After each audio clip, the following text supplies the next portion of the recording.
Luigi Mangione back in a New York courtroom. He appeared for a pretrial evidence hearing ahead of his murder trial, and there were some dramatic details revealed, including the audio recording of the 911 call that led to his capture. All right, our team of reporters has been covering every angle of this story all day. We begin with Fox 5's Lisa Evers in Lower Manhattan. And Lisa, with the hearing still underway, you're actually getting some real-time updates from Michelle Ross, who is in the courtroom right now. Yes, we are, Stephen. Natasha Michelle is in the courtroom, and just a couple of minutes ago she said that a fifth witness has taken the stand. This is a correctional officer who was in the correction department in Pennsylvania. He was at the facility where Luigi Mangione was after he'd been arrested in that McDonald's just about a year ago. It happened in December of 2024. And what he is saying, this correctional officer was confirming what prosecutors had asked him, which was basically that Mangione had told him that he had a 3D printed gun in a backpack with some foreign currency there, and the correctional officer said that he was very uncomfortable being there. But this evidence about the gun, this witness statement, these witness statements about the gun are extremely important because the defense is trying to get the initial search of the backpack thrown out completely. So it really is extremely important what's going on right now. And this pretrial hearing, you guys know, as we've covered other trials and other cases, sometimes these things are fairly routine. There's no big surprises, but there is a lot on the line here in this one, because whether or not that gun, the evidence about the search of the backpack that revealed the gun and revealed his journal writings, his alleged manifesto, which prosecutors are claiming in that manifesto he had a detailed plan of how he planned to kill the CEO Brian Thompson in Midtown on that day last December. So a lot riding on it here. Michelle Ross is here.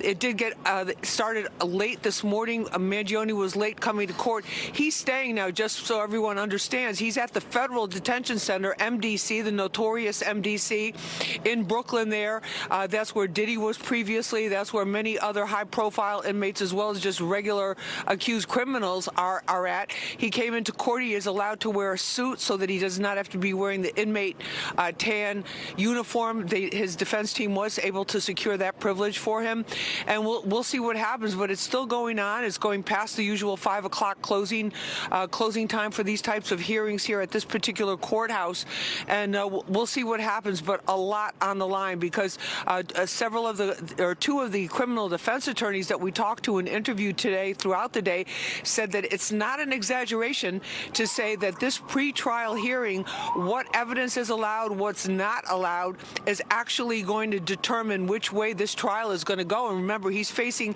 the judge threw out the terrorism charges that were brought against him. He is facing second-degree murder charges, and those and the other charges on this indictment here in Manhattan Federal Criminal Court carry with it up to a life sentence. So there really is a lot on the line here. Natasha and Steve? Yeah, the stakes are really high. Yeah, and Lisa, we actually just learned the court has been dismissed for the day, and they're going to resume this hearing tomorrow to give you some insight of just how thorough it's been so far. Can you walk us through a little bit about Mangione's demeanor in court, how he appeared today, etc.? Well, we talked with Michelle. She said he was very interested, but his whole demeanor is obviously very calm. He looked clean shaven. He did last time that he was in Manhattan Criminal Court here, he was wearing the jail jumpsuit, the tan jumpsuit. He was handcuffed. He was walked down the hallway, and he looked a little bit disheveled considering how he had looked in previous appearances here. But now, of course, he's charged and he's being detained in the detention center, the federal detention center.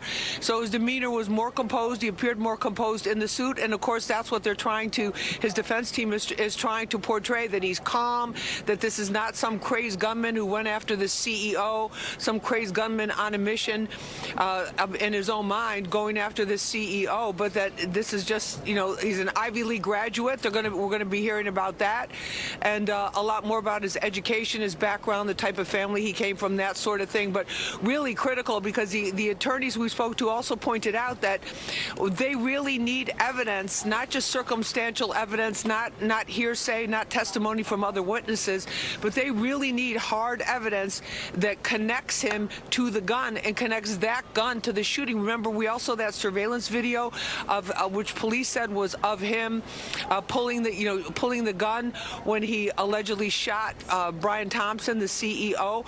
But it's not clear, that gun that was found in the backpack would have to be connected to that video. So there's still a lot of open questions about this.